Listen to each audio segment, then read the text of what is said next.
Okay, so this is my end of the year presentation. So the three books I read were Argo by Antonio Mendez, Four Arguments for the Elimination of Television by Jerry Mander, and An Absolutely Remarkable Thing by Hank Green. So my driving question is how do the authors use their style and rhetoric to portray the manipulation caused by the television and film industries? So this is my first book, Argo by Antonio Mendez. So Argo is about the exfiltration of 6 U.S. diplomats from Iran. In the time in the book, the Iranian U.S. embassy was taken over by a group of hostile Iranians who were protesting, and people at the CIA came up with the cover Argo, which is a movie set in a desert, and it's a space exploration movie. So the book Argo is a memoir written by Antonio Mendez. Mendez started his career as an artist and slowly progressed to being able to forge documents like passports, driver's licenses, and anything like that.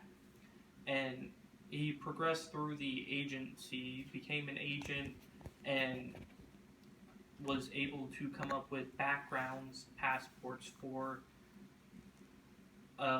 numerous different types of missions for the CIA. So throughout the book, Antonio describes his colleagues through small anecdotes about the time he meets them and like their first missions. This creates ethos, him showing his experience in the field as an agent and in the office creating documents. Throughout the book, he also uses diction to describe the situation that the diplomats from the embassy were put through. He described it, the nonstop beating, sleep deprivation, and long periods of painful binding to help the reader sympathize with people who went through this attack. And he used imagery throughout his throughout his book to like give the reader a detailed description of what happened, like it would be in a case file for the CIA. So the manipulation in this book, it comes from the cover story Argo. They used Argo as an investment, like dressed it up as an investment for the Iranian government. Like it'd be good for publicity, it'd bring in revenue, and they used the popularity of the Hollywood film industry to help sell their cover so they can exfiltrate the diplomats. For the multimodal portion of it, I selected these three mazes, and in class I was going to print them out and pass them out to everybody and give the class a minute to look at them and notice, hey, your maze is different than my maze. What is this? So the maze itself is a manipulating thing. So in the circular one, you're able to go left or right. Sometimes you'll end up in the same area. Sometimes you'll just be completely cut off. In the more easily gone through square maze, sure, you can see it, but if you were in the maze, you'd still run into the obstacles, and actually anywhere you go leads out. Then you have the very difficult square maze, where you can't really maneuver it unless you're looking at the exit and entrance and connecting them. So I'm trying to show the manipulation of it from the Maze itself being a manipulating factor, and then me changing which ones people receive as another manipulating factor. So my second book is Four Arguments for the Elimination of Television by Jerry Mander. So Jerry Mander started off his career as a partner at Freeman, Mander, and Gossage, an advertising agency, and he progressed through different types of advertising jobs for it. So like he would create an ad that was pro cars, like you should buy this type of car, and then later on he'd do an ad saying, hey, cars are bad, get rid of them. And soon after people realized this, there was an article and he got fired. After that, he became an environmental activist, and he actually helped with the help of David Brower. He prevented dams in the Grand Canyon National Park. He also founded the first non-for-profit advertising agency. Throughout the book, he uses statistics, scientific studies, and surveys. Through some surveys, he found people feel unfulfilled and feel dull after watching TV. So he wrote this book in 1977. This was not too far off from when color television became implemented in almost all households in the U.S. Color television began in 1953, but many different channels and all that didn't accommodate it until late 60s, early 70s, early to mid 70s.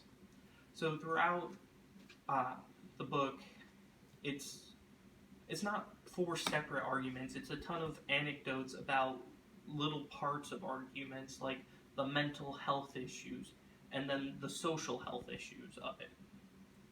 So for my multimodal portion of this, I made this woman has a remote and she's trying to change the channel of the cracked TV. And the manipulating factor is there's a hammer. She doesn't really notice the hammer, and the TV has manipulated her into not noticing as much and making it seem more dull. If you notice in her eyes, she has this blank stare as she's changing the channel, like nothing's happening, and she's just trying to get it to work. So my third and final book is An Absolutely Remarkable Thing by Hank Green. So Hank Green, many people will recognize him from channels like Crash Course. He's very big on YouTube. He also does another channel called SciShow, where he just goes through different types of, like, his channels are very educational, and he's there to teach and show the way for people. Crash Course is based off of the high school education setup. So he has classes varying from math to science, social studies even. So in the book itself, April is the main character, and she discovers a giant robot which she makes a video about, becomes famous. The robot's name is Carl. She came up with it on the spot.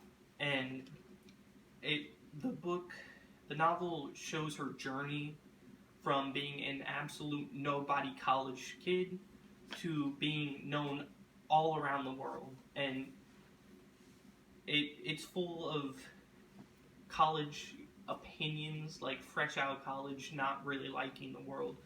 The book itself actually begins off with the quote, "Look, I'm aware you're here for an epic tale of intrigue and mystery and adventure and near death and actual death, But in order to get that, and it creates a fourth wall break with April actually speaking to the audience.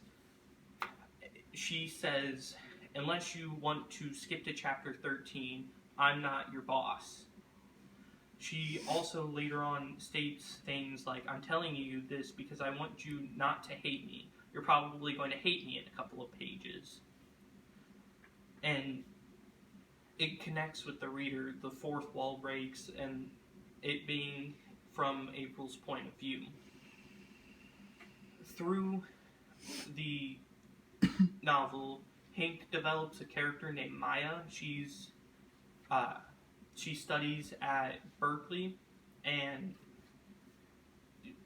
he develops his logos through her. One of her quotes was, he's showing 0% thermal conductivity. Nothing. All energy that hits him bounces right off. And he just develops the logos through her and her scientific knowledge and studies. So, for the multimodal portion of this, I took my own manipulations and found an image of what I thought Carl would look like. So I chose Drift from Transformers.